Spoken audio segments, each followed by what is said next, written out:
नमस्कार दोस्तों, आज हमारी वीर गाथा सीरीज में संभलगढ़ तीर्थ के युद्ध को विस्तार से जानेंगे। जब पृथ्वीराज चौहान का सामना बनाफर वंशी आल्हा के भाई मलखान से हुआ, तब क्या हुआ? क्या मलखान पृथ्वीराज चौहान को हरा देते हैं? और संभलगढ़ तीर्थ पर ही युद्ध क्यों हुआ? इन सभी सवालों को जानने के लिए आप वीडियो में बने रहिए।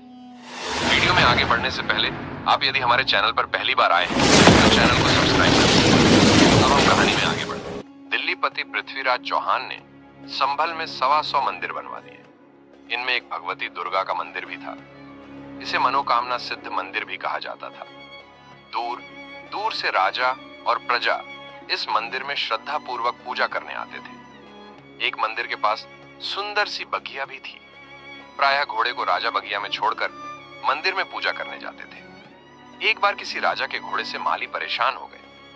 उन्होंने पृथ्वीराज चौहान से शिकायत की तो पृथ्वीराज ने यह निर्णय लिया कि जो कोई राजा संभल में तीर्थ स्नान के लिए आएगा वह एक घोड़ा कर के रूप में भेंट करेगा या घोड़े की कीमत पृथ्वीराज को देगा, तभी गंगा स्नान कर सकेगा। यह प्रथा बरसों तक चली तो पंडित जन परेशान हो गए। उन्होंने रात्रि जागरण तथा यज्ञ करके देवी से प्रार्थना की। देवी ने प्रकट होकर पंडों को दर्शन दिए और प्रार्थना सुनी। पंडित ने कहा कि राजा पृथ्वीराज ने इतनी बड़ी भेंट करके रूप में लेनी शुरू कर दी कि यात्रियों के पास दान दक्षिणा के लिए कुछ बचता ही नहीं। अब हमारा तो गुजारा चलना भी कठिन हो गया है।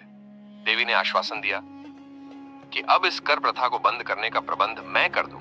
सिरसागढ़ का राजा मलखान भी देवी का जन्मजात भक्त था। देवी ने उसे दर्शन दिए और आदेश दिया कि वह पृथ्वीराज से लड़कर इस प्रथा को बंद करवाए। देवी की आज्ञा पाकर मलखान अगले ही दिन अपने साथी मन्ना गुजर और परसा राय के साथ संभल के लिए रवाना हुआ। साथ में कुछ फौज भी ले ली। संभल आकर स्नान करना ही चाहता था तो पृथ्वीराज द्वारा नियुक्त कुछ नागा साधुओं ने कर देने से पहले स्नान न करने देने की धमकी दी। भगवती का आदेश था। मलखान के वीरों ने नागाओं की धुनाई कर दी। उन्होंने जाकर राजा पृथ्वीराज को बताया कि कोई राजा घमंडी राय आया है। कर तो चुकाया ही नहीं, हम सभी को लहूलुहान कर दिया। राजा को क्रोध आता ही उसकी सत्ता को ललकारा जो गया था। पिथौरा राय ने धीर सिंह और चामुंडा राय को भेजा तथा घमंडी राय को पकड़ लाने को कहा। दोनों ने दो ओर मोर्चा संभाल लिया। मलखान ने मन्ना गुजर और परसा राय को उनसे भिड़ा दिया।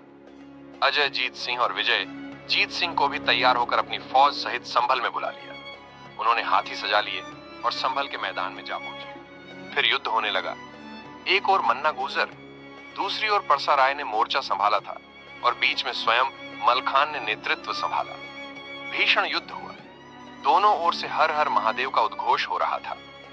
धीर सिंह की ललकार सुनकर मलखान को क्रोध आ गया। फिर तो भारी युद्ध हुआ। लाशों पर लाश बिछ गई। यहां तक कि जिंदा सिपाही लाशों के नीचे छिप गए। तलवारें मछली सी और ढालें कछुए जैसी रक्त में तैरने लगी। मलखान ने अपनी फौज के वीरों को उत्साहित करते हुए कहा, हर कदम आगे बढ़ने पर एक अशरफी इनाम दूंगा। आगे बढ़ते बढ़ते एक दसरे की सेना में घुस गए। अपने पराये की पहचान न रही। बस मारो मारो का स्वर सुनाई पड़ रहा था। मलखान को अपनी फौज में कमजोरी दिखाई दी तो अपना घोड़ा बीच में घुसा दिया। मलखान को बढ़ता देख मन्ना गुजर भी आगे बढ़ा और दोनों ने ऐसी मार काट मचाई कि हाथ पांव व सिर कटते और उड़कर गिरते ही दिखाई। पृथ्वीराज चौहान को समाचार मिला कि मलखान ने मनोकामना तीर्थ पर भीषण युद्ध करके दिल्ली की सेना को बहुत हैरान कर दिया है। तो पृथ्वीराज ने चौंडा बख्शी और पारद सिंह को साथ लिया। धीरा ताहर को भी तैयार किया और बताया कि मलखान ने तीर्थ पर भेंट देने से मना कर दिया। वह सबसे कह रहा है कि दिल्लीपति को कोई भेंट लेने का हक नहीं है। अगर भेंट बंद कर दी गई तो यह हमारी तौहीन होगी। जब मंदिर हमने बनवाए हैं तो भेंट लेने का हक भी हमारा है। चौहानों की आन की रक्षा के लिए मलखान को रोकना आवश्यक है। फिर पृथ्वीराज चौहानों की एक बड़ी सेना लेकर संभल पहुंच गया।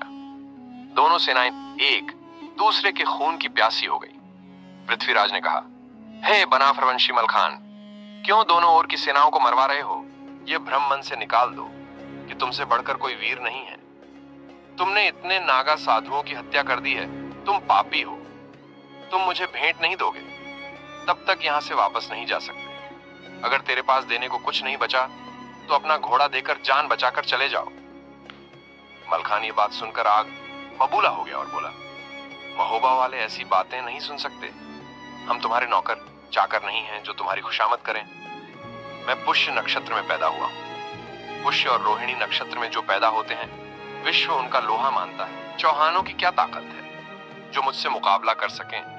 मैं तीर्थ की भेंट बंद करवाने ही आया हूं और बंद करवा कर ही मानूंगा। पृथ्वीराज ने अपने सरदारों को आदेश दिया कि इस मलखान को जान से मार दो। पहले तोपें चलीं, फिर बंदूकें, तीर भी सनसनाए, फिर सांग भी चली, परंतु कोई पीछे न हटा। अंत में तलवारें खनकने लगीं। मानाशाही सिरोही और वृद्धवान का तेगा तेजी से चल रहे थे। एक को मारे तो दो मर जाते थे और तीसरा डर से ही सांस छोड़ देता था। हालत यह हो गई कि तीर्थ में कहीं पानी बह रहा था तो कहीं खून की धार बह रही थी। पृथ्वीराज ने अपने सरदारों को ताना मारा, अरे तुम इतने होकर अकेले मलखान को काबू में नहीं कर पा रहे। ताना सुनकर धीर सिंह आगे बढ़कर मलखान से भिड़ गया। उसने कहा, धीर सिंह को तू नहीं जानता। मैं मुगल पठानों को, गजनी के खानों को और विलायत के जवानों को भी लोहा मनवा चुका हूं। तू भी भेंट देकर अपनी जान बचाकर भाग जा, वरना पछताएगा। मलखान ने कहा, इतना अभिमान मत कर, अभी पता चल जाएगा कि किसकी धार तेज है। तब धीर सिंह ने भयंकर युद्ध शुरू कर दिया। उसने तीर चलाया, भाला मारा, तलवार के वार किए, पर मलखान ने सब वार बचा दिए। फिर पृथ्वीराज ने सभी सरदारों से कहा कि क्या तुम सब मिलकर एक मलखान को काबू नहीं कर सकते। इतनी बात सुनकर सब सरदार मलखे की ओर बढ़ते हुए मारकाट मचाने लगे। धीर सिंह का हाथी विचल गया। वह सूंड घुमाकर भी सैनिकों को गिरा रहा था और पैरों से भी उन्हें रौंद रहा था। इधर मलखान का घोड़ा भी चारों टापों से वार करता और मुंह से भी मार करता। मलखान की तलवार तो लगातार चल रही थी। सब सरदार और निकट आ गए। सभी के वार अकेले मलखान पर हो रहे थे। वह भी अद्भुत वीर था, किसी के भी वार को आसानी से बचा जाता। सभी का कुछ न कुछ अंग कटा, सब घायल हुए, परंतु मलखान का बाल बांका नहीं हुआ। धीर सिंह की सिरोही की मूठ हाथ में रह गई। सिरोही टूटकर गिर गई। अब वह असहाय रह गया। उसे लगा, अब अगर मलखान ने वार कर दिया तो उसके प्राण नहीं बचेंगे। इसीलिए वह हौदे पर खड़ा हो गया। उसने सांग उठाकर फेंकी, पर मलखान की घोड़ी आसमान में उड़ गई। कबूतरी सचमुच कबूतरी थी। मलखान अपने लश्कर में जा पहुंचा। उसने अपने सब साथियों को आखिरी लड़ाई के लिए ललकारा। इधर धीर सिंह ने पिथौरा राय से कहा, राजन, मलखान को हराने में शायद हमारे सारे सैनिक समाप्त हो जाएंगे। हो सकता है सरदार भी एक आध ही बचे। मलखान अनोखा वीर है और उसकी घोड़ी तो पशु नहीं, पक्षी है, उड़कर बचा ले जाती है। मेरा विचार है कि सभी राजाओं को सूचित कर दो कि भेंट कर बिना दिए स्नान कर सकते हैं। और सरदारों ने भी धीर सिंह की बात को पानी दिया। पृथ्वीराज चौहान ने कहा, चौंडा राय मलखान से जाकर कह दो कि अब किसी से कोई कर नहीं लिया जाएगा। मनोकामना तीर्थ पर कोई भी राजा स्नान कर सकता। युद्ध बंद कर दो। चौंडा राय मलखान के पास पहुंचा। मलखान बोला, चौहान के ऐलान पर कोई भरोसा नहीं। यदि यह ऐलान सच्चा है तो पृथ्वीराज अपने हाथ से लिखकर मुहर लगाकर सभी राजाओं को संदेश भेजे। यह भी लिखे कि मलखान ने यह कर बंद करवाया है। चौंडा राय ने पृथ्वीराज को पूरी बात कह सुनाई। फिर तो पृथ्वीराज ने ऐसे पत्र लिखकर मुहर लगाकर सबको भेज दिए। वैसा ही पत्र मलखान के पास भी भिजवा दिया। देवी जी के वरदान से मनोकामना मंदिर तीर्थ पर मनोकामना पूर्ण करके मलखान सिरसा वापस लौट गया। दिल्ली की फौजों के साथ पृथ्वीराज भी दिल्ली लौट गया।